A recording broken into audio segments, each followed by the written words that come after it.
हिंदुस्तान में यौम हुसैन हो रहा था और यौम हुसैन का मौजू था कि करबला ना होती तो क्या होता।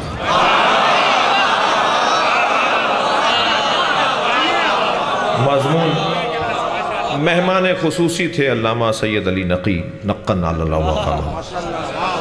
हमारे यहाँ मेहमान आने खुसूसी के साथ एक ज़्यादती होती है कि उन्हें आखिर में ख़िताब करवाया जाता है जब मजमा थक चुका।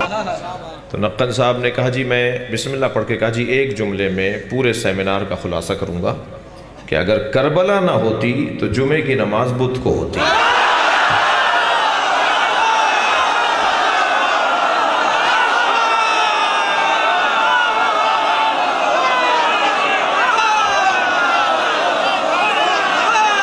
सलावत पढ़ेंगे मोहम्मद व आले मोहम्मद। अल्लाह